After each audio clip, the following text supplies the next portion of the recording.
5 seconds. 4, 3, 2, 1.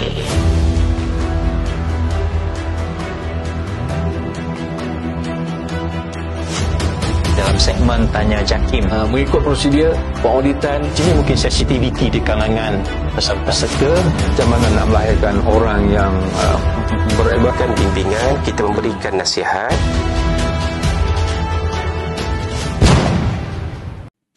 Assalamualaikum warahmatullahi wabarakatuh. Apa khabar rakan-rakan FB Jakim yang kami hormati, yang kami kasihi, yang kami sayangi. Terima kasih kerana sudi mengikuti kami pada saat dan ketika ini dalam segmen Tanya Jakim dalam program Kembara Al-Amin. Jadi bantu kami untuk sama-sama like dan share FB Jakim untuk misi kami mencapai 1 juta menjelang akhir tahun 2020 ini. Jadi dalam segmen Tanya Jakim edisi 1 Disember 2020, hari ini hari Selasa, kami telah mengundang seorang tetamu iaitu Encik Muhammad Fakaruddin bin Mas'ud, Ketua Penolong Pengarah Cawangan Pensijilan Halal bahagian pengurusan halal Jakim. Terima kasih Cik Din kerana menyertai segmen Tanya Jakim pada tengah hari ini. Jadi pada hari ini kita akan membincangkan satu topik ataupun satu tajuk Sijil Halal Express. Jadi kepada anda yang memang berhajat, memang berhasrat nak mohon sijil halal, tapi dalam pemikiran anda rasa susah lah, rasa serabut lah, rasa macam susah sangat nak mohon sijil halal. Bila sebut nak mohon ni prosedur, proses, kena ada itu, kena ada ini, baik jual teruslah. Kan? Itu persepsi yang ada daripada setengah pengusaha. Jadi jangan rasa gusar, jangan rasa bimbang. Hari ini, sekarang ini, insya-Allah Encik Fakaruddin akan membantu anda, membantu kita semua, bagi tips, bagi panduan macam mana kita nak dapat sijil halal dengan cepat. Maklumlah dalam tempoh PKP ni Encik Din, ya. Betul. Ramai yang hilang pekerjaan apa semua sebagainya, menceburi bidang perusahaan menghasilkan produk-produk makanan khususnya untuk diedar sebagainya. Dan yang lebih penting itu bagaimana kita nak memastikan produk yang kita edar, yang kita jual, kita marketkan itu mendapat sijil halal untuk meningkatkan keyakinan. Baik, Encik Din, persoalan yang pertama yang saya nak tanya adalah, benarkah ada sijil halal ekspres yang Jakim sediakan? Terima kasih Ustaz Zakaria telah menjemput saya untuk mewakili bahagian pengurusan halal. Jadi bila cakap sijil halal ekspres ni mungkin terkejut tajuk kan. Ini kata ada ke, maknanya terus kata dapat ekspres macam ekspres by ekspres cepat, kalau kata dari segi highway cepat dan sebagainya. Jadi apa yang saya nak kongsikan dekat sini kepada di luar sana, maksudnya yang mengikuti rangkaian FB ni, kita sebenarnya bila kita cakap ekspres ni maknanya cepat, pantas dan segera. Jadi maknanya kalau misalnya kita lihat, dia bukan hanya dari segi orang kata permohonan itu saja, maknanya dari segi pemohon sendiri dia ada persediaan untuk buat ataupun untuk mencapainya lah. Jadi seperti yang Ustaz Zakaria cerita tadi, bahawa pensijilan halal Malaysia ni dia orang kata dah ni, kalau orang cakap kata ada 3 perkara orang kata stigma cakap pensijilan halal Malaysia ni. Pertama kata lambat. Macam Ustaz Zakaria cerita tadilah. Kedua cakap susah. Lambat, susah. Lambat, susah, lepas tu mahal. Jadi 3 tu memang dah kata dia sinonim, tapi alhamdulillah dengan kita telah buat penambahbaikan dalam pensijilan ni. Sekarang ni pensijilan halal, saya boleh cakapkan, kita ada pensijilan yang boleh mencapai ada 1 hingga 3 hari sahaja tempoh kelulusan. Tapi ini ada kriteria dia lah. Ini dikatakan ekspres tu. Ya, boleh kita cakap ekspres 1 hingga 3 hari kelulusan.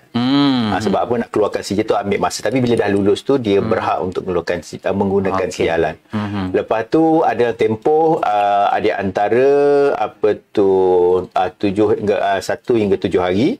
Dan ada yang keadaan selepas pembayaran 15 hingga 30 hari. Jadi kalau 15-30 hari itu adalah permohonan yang betul-betul baru. Maknanya dia lama adalah selepas dia buat pembayaran dan tempoh 15 hingga 30 hari tempoh kelulusan. Jadi maknanya dalam 1 hingga 3 hari tadi, ia adalah termasuk di dalam kita panggil inisiatif segera pensilan halal. Di mana inisiatif segera pensilan dia ada kriteria dia lah. Maknanya antara kriterianya contohnya lah dia merupakan pemegang pensilan halal dalam minimum tempoh 5 tahun ataupun 2 kali pembaharuan. Ini saya nak ceritakan yang dah pegang, yang dah memiliki sijil halal. Ya, sebab kita dapati, kita melihat di keperluan industri ni apabila dia nak buat pembaharuan, dia nak ekspor dan sebagainya, dia tak perlu tunggu. Jadi dia memerlukan dalam keadaan segera. Contohnya produk tu mungkin dah berada di port. Jadi kalau pembaharuan tu mengambil masa yang lama, dia terpaksa membayar kos-kos yang tentu. Jadi kita buat satu inisiatif di mana syarikat-syarikat ini yang committed, yang orang kata ada halal komiti, yang ada halal eksekutif. Lepas tu apabila kita buat pemantauan penguasaan tak ada isu, kita anugerahkan mereka ni dalam satu anugerah kita panggil anugerah senarai putih. Ataupun dalam bahasa Inggeris senarai whitelist lah.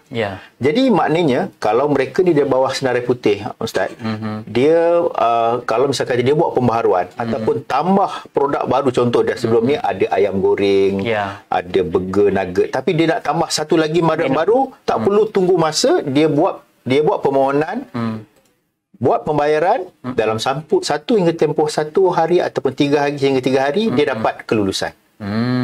Itu yang kita boleh 1 hingga 3 hari 1 hingga 3 hari sahaja. Itu dipanggil express. Okey, jadi hari ini kita nak membantu rakan-rakan kita yang usahawan segera kita panggil ni. Yang tak pernah ada pengalaman buat bisnes, buat usahawan, buat produk, jualan makanan. Tapi hati dia nak mohon CJ halal. Dia memang zero, dia tak tahu apa satu. Bila sebut, Allah payahlah Ustaz, telefon UKK Jakim kan. Allah Ustaz payah, ada tak cara mudah Ustaz kan? Saya bayar Ustaz sikit, Ustaz boleh tolong tak ni kan? Sehingga sanggup macam tu. Jadi apakah perkara asas yang perlu mereka ketahui untuk segera dapat CJ halal bagi yang belum ada CJ halal lagi? Baik. Jadi kalau yang belum ada CJ halal, yang pertama apabila kita nak membuat sesuatu ataupun permohonan, kita kena faham keperluan dia. Jadi maknanya pertama hendaklah rujuk manual prosedur pensilan halal Malaysia. Jadi manual ini menunjukkan apa keperluan-keperluan, contohnya misal kata bahan mentah tu kena ada CJ halal, syarikat perlu berdaftar dan sebagainya. Dan satu lagi, dia kena ikut lagi keperluan standard Malaysia, kita panggil Malaysian Standard. Kalau untuk makanan 1,500 lah yang dia punya coding. Jadi maknanya pertama kena faham dulu.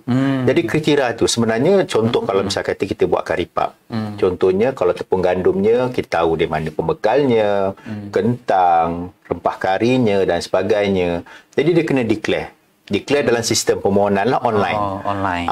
Jadi maknanya cara umumnya dia bila dia hantar permohonan, kita akan semak lengkap dokumen tersebut, dan premis dia pun dia ada premis yang bersesuaian, dan dia buat pembayaran, kita akan semak dan kita akan buat lapangan untuk kita selesaikan. Jadi maknanya saya ceritakan, dia tidak sesukar yang disangkakan. Dia lebih kepada apa yang dibuat ataupun apa bahan mentah yang digunakan, itu dia haruslah orang kata declare dalam orang permohonan. Premis yang Cik Den sebut tadi, adakah maksudnya kalau dia buat di rumah tu tak dibenarkan ke macam mana? Okey, baik. Itu soalan yang menarik lah Ustaz. Buat masa ni kita tidak galakkan dia buat di rumah, sebab apabila di rumah ni dari segi pengawalan dia, dapur dan sebagainya, kebersihan dan sebagainya. Jadi lebih kita utamakan kepada yang ada premis. Premis tu tidak semestinya besar. Kalau lah misal kata premis tu ada rumah kedai di bawah pun, kita boleh terima. Ataupun misal kata di kawasan yang luar, daripada mana luar bandar apa semua, kalau misal kata dia ada sebelah rumah tu, tanah tu dia buat untuk satu bengkel kecil pun, kita terima. Maksudnya di rumah pun boleh. Tapi dia mesti khusus. Betul. Untuk proses penghasilan produk. Betul. Dia tak boleh campur sekali masak di dapur rumah kita, tak boleh. Tak boleh. Katanya tak tahu ni karipap ni untuk suami ke, ni karipap untuk menega. Okey, tadi Cik Din ada sebut online tu. Yeah. Jadi macam mana kita nak link nak masuk Okey, kalau dalam permohonan kita pergi ke www.halal.gov.my www.halal.gov.my jadi boleh login di sana, di situ dia ada terangkanlah tata cara macam mana nak mohon, apa nak isi dan sebagainya. Kalau misal kata dia menghadapi kesukaran, terutamanya kalau yang di kawasan KL ni ataupun wilayah, datang ke kami memang ada PC dan kita boleh bantu apa yang perkara-perkara yang diisi dan sebagainya. Memang ada lab khas ke? Ada. Kita tak bagi lab khas, tapi kita ada PC yang khas untuk customer untuk isi. Betul. Kami ada di situ. So anytime office hour boleh datang ke JAKIM, bahagian pengurusan halal. Betul. JAKIM, dan insya-Allah pegawai JAKIM bahagian pengurusan CJ halal akan sentiasa memberi bantuan. Jangan letakkan dalam pemikiran anda susahlah, lambatlah, birokrasilah, renyah macam-macam kan. Betul. Yang penting usaha anda datang dulu ke JAKIM. Yang duduk di sekitar ini. Kalau yang duduk di negeri-negeri macam di Kedah, di Perlis macam mana? Alhamdulillah. Istilah halal Malaysia ni Ustaz, maknanya bila kita cakap tu, kita bersama JAKIM dan juga dengan Jabatan Agama Islam Negeri. Jadi maknanya contoh berada di Kedah. Jadi dia tak perlu sampai datang ke JAKIM di Putrajaya. Dia boleh je log on ke dalam laman web tersebut dan boleh terus berurusan dengan pihak Jabatan Agama Islam Negeri Kedah. Jadi mereka akan jadi lebih cepat. Contoh di Sungai Petani, jadi dia ada dari Alostar, mereka dah ada pegawai untuk membantu. So maksudnya kalau di negeri mereka boleh terus ke Jabatan Agama Islam di negeri mereka, di negeri masing-masing. Di Sarawak, Johor, dan sebagainya. Jadi kepada anda yang sedang menyaksikan kami secara live ini, anda boleh war-warkan lagi, tolong share link siaran langsung ini pada rakan-rakan anda yang anda fikirkan mereka perlu tahu kaedah macam mana nak mohon sijil halal dengan cepat, pantas, tanpa ada macam-macam masalah dan kekangan dan sebagainya. Betul, kan. Dan kepada anda yang tengah menyaksikan live ini pun, anda boleh kemukakan persoalan. Saya akan bantu anda, akan tanya kepada Encik Fakhruddin, dan Encik Fakhruddin akan cuba sedaya upaya pengetahuan yang dia ada untuk membantu menyelesaikan kekeliruan anda. Baik, dari segi aspek bayaran, kadang-kadang dia takut juga jadi kan. Nak mau sijil halal ni Ustaz, nanti ribu-ribu kena, saya sikit je ni. Baik. Macam mana? Baik, saya cakap tadi Ustaz bulan tadi, orang cakap sijil halal kita ni mahal. Tapi mahal sebenarnya untuk industri mikro, maknanya industri kecil, betul mikro lah, maknanya betul-betul cottage industry. Kadarnya ada RM100 setahun saja. Tempoh sijil halal lah 2 tahun. Maksud dia tidak, maknanya berapa banyak produk pun, kalau misalkan ada 100 produk masih lagi RM100, maknanya tempoh 2 tahun ada RM200 lah. Dia charge base kepada permohonan. So maksud sekali dia mohon 5 produk, kita charge 200. Betul. Untuk yang apa ni tadi, kategori yang pertama tadi. Betul, ikut permohonan. Jadi maknanya charge hanya memang betul minimum, dan charge ini lebih pada income pada kerajaan baliklah, dia bukan untuk dibayar pajak dan sebagainya. Jadi maknanya RM100 setahun. Kalau industri kecil, dia ada kriteria industri kecil dan sebagainya, RM400 setahun. Jadi kalau 400 kena 800 lah. Tapi yang kata cottage tadi, katakan yang pekerja mungkin 1 orang, 2 orang dan sebagainya, hanya RM100 setahun.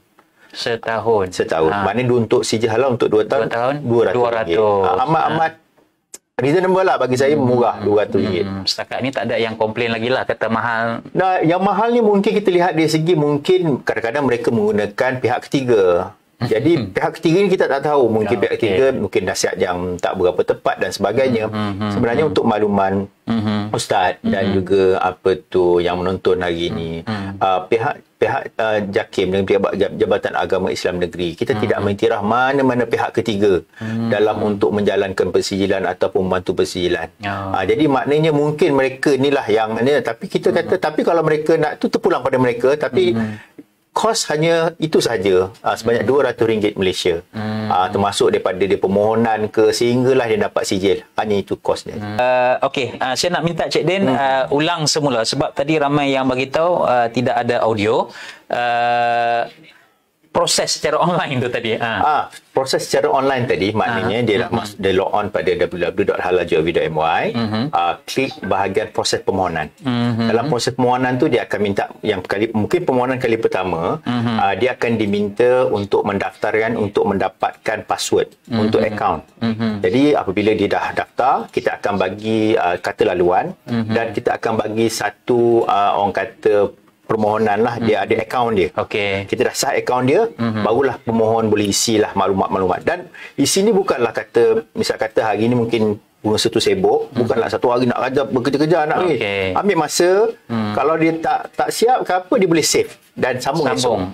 Tak ada masalah. Jadi apabila rasa dia dah ready dan permohonan tu di lapangan pun dah ready, dia boleh klik send dan baru kami uruskan. Maksudnya berapa jenis dokumen tu? Banyak sangat ke Cik Din? Dokumen tak ada. Yang utama yang boleh saya share, dokumen contohnya salinan pendaftar perniagaan, SSM, salinan pekerja Muslim, lepas tu dari segi orang kata kod PBT dan juga salinan sijil halal. Itu pun yang lebih yang utama je yang kita minta. Contohnya tentang daging tadi, salinan ayam. sijil halal tu maksudnya bahan mentah. Betul. Bahan dia nak buat kari pap tu, sebut kari apa semua tu dia mesti minta sijil halal. Betul. Tapi kita faham mungkin ada pertanyaan, itu pernah tanya Ustaz. Dia kata ikan, kacang tanah, kacang panjang macam mana nak mohon halal. Tak, kita minta tu. Yang just declare saja yang mana ada keperluan untuk persilan saja. Okey, selepas dah klik butang send, apa seterusnya? Apabila dah klik butang send, dalam sistem tu akan appear mana permohonan telah dihantar. Jadi akan ada tindakan pada section proses di bahagian pengurusan halal. Mereka akan menilai dokumen tersebut. Dia adalah due date dia, maknanya mereka kena selesaikan. Once kalau benda tu lengkap dan semua, mereka akan keluarkan surat charge. Dalam sistem menyatakan tuan kena bayar sekian-sekian, berapa jumlahnya kos dan bayar sehingga bila lah. Once dia buat pembayaran, kita pergi audit lapangan. Bila audit lapangan, kita akan semak. Nanti kita akan bagi tahu bila kita akan pergi, kita akan semak. Alhamdulillah. So dia mengambil masa berapa lama, Cik Din? Baik. Daripada tempoh dia kita dari segi KPI yang saya ceritakan tadi, untuk permohonan yang betul-betul baru yang tak pernah ada akaun, kita akan ambil masa 15 hingga 30 hari bekerja selepas pembayaran dibuat. Pembayaran selepas audit? Bukan. Sebelum audit. Kita keluarkan surat charge. Once dia bayar, dia akan kira 15 hari hingga 30 hari. Dalam tempoh tu kita akan pergi audit. Betul. Maknanya kena pastikan dalam tempoh audit lapangan tidak ada apa-apa kesalahan dilakukan. Kalau misal kata ada kesalahan, contohnya kalau tiba-tiba kita pergi tu katakanlah lantai dia pecah dan tidak sesuai, kita kata benda tu perlu buat penambahbaikan. Jadi benda tu akan bukan delay, maknanya pihak pemohon kena buat penambahbaikan pembetulan. Jadi kalau dia mungkin benda tu akan mengambil masa mungkin 5 hari, dia akan bertambah lah. Jadi itu. Jadi selepas dia dah ambil tindakan teguran audit itu, kemudian dia perlu memohon lagi?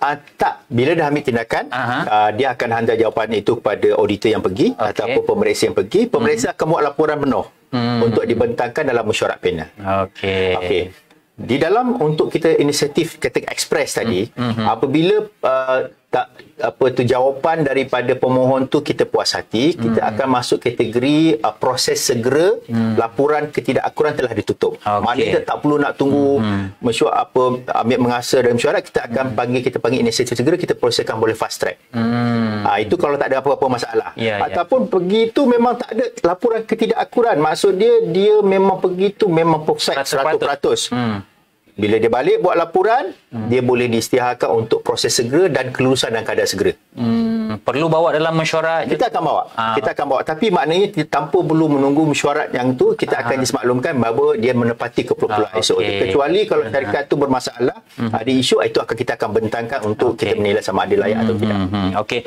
Saya cuba membaca satu persoalan rakan-rakan FB kita ni.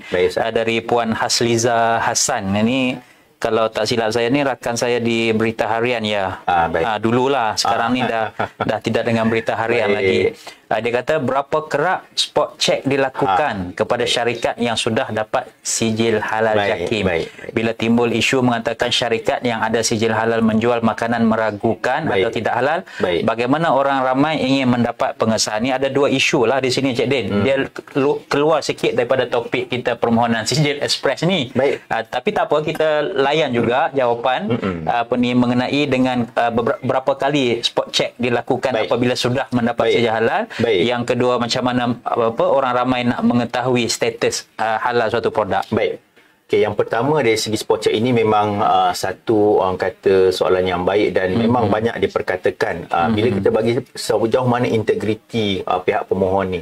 Untuk pengetahuan di luar sana bahawa kita memang selepas mereka mendapat persediaan halal, kita akan ada satu kita panggil cawangan pemantauan kekuasaan. Cawangan ini akan buat penilaian kembali. Bila yang dah bagi sijil, dia akan buat pemeriksaan tanpa diberitahu. Itu satu. Dia adalah mana tempoh persijilan tu ada beberapa kali dia akan menilai balik. Kedua, berdasarkan aduan daripada orang ramai. Kalau misalnya kata dia akan pergi dalam tempoh 24 jam, dia akan buat siasatan. Walau bagaimanapun, di samping yang orang kata penguasaan ataupun pemantauan dia buat, kita ada banyak kaedah lain. Contohnya sekarang, kita dah tukar kaedah macam mana dari segi kita nak integriti kepada pihak pemohon. Maknanya sekarang tanggungjawab pensijilan ni bukan hanya terletak pada autoriti, Ustaz. Maknanya terletak kepada industri juga. Oleh sebab itu, kita minta industri kena melantik halal eksekutif untuk menjaga sistem halal mereka dan menilai balik internal halal audit. Dan kita minta industri wujudkan jawatan kuasa halal dalaman, di mana jawatan kuasa dalaman dia akan dianggotai oleh pihak-pihak yang di dalam syarikat untuk menjaga integriti halal. Jadi di situ dah ada satu integriti. Dan keduanya, kita juga bekerjasama dengan agensi-agensi lain. Contohnya dari Kementerian Kesihatan, mereka juga akan buat semakan dari segi macam kebersihan. Kalau mereka mendapati syarikat ada didapati berkaitan dengan halal, dia akan maklum pada kami. Jabatan Veterina, PBT. Jadi maknanya kalau nak ikut berapa kali tu banyak kali selepas mana penguasaan, dan juga dari segi integriti pihak pemohon sendiri. Jadi halal eksekutif bertanggungjawab. Jadi kita dah sekarang ni orang cakap pengawalan kendiri. Jadi mana di situ dah ada dari segi keperluan. Okey, baik. Berbalik kepada topik yang sedang kita perkatakan ini, cara nak mendapatkan sijil dengan cepat, dengan ekspres ini. Ada setengah orang kata engage je konsultan kan, pihak-pihak. Adakah kita mengiktiraf konsultan yang membantu menguruskan sijil halal? Baik. Pengetahuan Ustaz dan penonton DFB bahawa pihak JAKIM dengan Jabatan Agama Islam Negeri tidak mengiktiraf mana-mana pihak ketiga atau pihak konsultan untuk menjalankan pensijilan halal bagi pihak tu. Sebab kita nak biar pihak pemohon sendiri yang menjalankan dan faham. Walau bagaimanapun kalau misalnya kata dia nak engage tapi dia untuk dalaman tu terpulang pada mereka lah. Kita tidak bertanggungjawab atas kalau misalnya kata dia engage mana-mana, dia gagal, itu tak bertanggungjawab. Tapi kita tidak iktiraf sebab kita dah keluarkan satu perkeliling di mana untuk memaklumkan pada pihak pemohon, pihak JAKIM dengan pihak Jabatan Agama Islam Negeri tidak akan berurusan mana-mana dengan pihak konsultan. Maksud Cik Din tidak mengiktiraf di sini. JAKIM tak pernah mengeluarkan surat secara rasmi melantik syarikat ini, syarikat itu, pihak ini untuk membantu pensijilan halal. Tetapi kalau pemohon pihak industri nak menggunakan khidmat itu terpulang. Atau itu hak mereka masing-masing. Yang penting requirement itu dipenuhi. Okey, kita sudah berada di penghujung. Cuma Ustaz tertinggal tadi bertanya tadi macam mana kita nak mengetahui premis tu halal atau tidak kan. Jadi alhamdulillah untuk premis macam premis makanan berangkai, kami akan memberikan satu poster atau pada sijil tu ada QR code. Jadi tuan-tuan boleh scan. Bila scan tu kita tahu sama ada benar tidak, sebab apa dia ada sistem GPS di situ, pemilik yang sebenar. Dan satu lagi misal kata daripada pihak syarikat yang dalam packaging tu pun dia bila dalam sistem kita tu kalau klik nama syarikat dia akan keluar syarikat ni adakah pemegang ataupun tidak. So cara cepat sekarang ni semua ada dari segi telefon pintar. Minta Cik Din ulang sekali lagi macam mana kaedah menggunakan. Kalau misal kata kalau kita pergi restoran, di samping ada logo halal, sebenarnya pada sijil tu ada QR code satu. Satu lagi kita akan beri satu poster. Poster logo yang ditampal di dinding cermin. Wajib ditampal. Dia memang kena tampal dan di situ dia scan QR code tu. Jadi menunjukkan sistem tu bila memang betul dia pemegang yang sah, sistem tu akan menyatakan syarikat terletak di mana, alamat di mana, ataupun apa dia punya yang kita sahkan. Ataupun kalau pada mensahkan produk, kita pergi ke pasaran, kita tengok nama syarikat, dia masuk dalam laman web kami www.halaljovi.my. Dalam situ klik bahagian untuk mengesahkan bahagian untuk produk halal tidak. Jadi isi nama saja syarikat tu, kita akan keluar adakah syarikat ni masih sah ataupun apa yang kita sahkan. Adakah JAKIM menyediakan apa-apa aplikasi mobile? Betul. Minta maaf saya lupa. Satu lagi kita ada Smart Halal. Smart Halal. Smart Halal. Okey, fungsi dia macam mana? Smart Halal ni boleh download di orang kata di Google Play ataupun dia bagi iPhone dan sebagainya.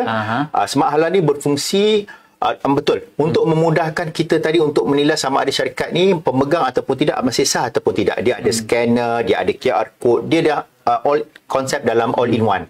Jadi kalau misal kata benda ni tidak disahkan dan sebagainya, dia memberikan satu database yang boleh memberitahu kepada pihak JAKIM bahawa syarikat ni menyalahgunakan dan sebagainya.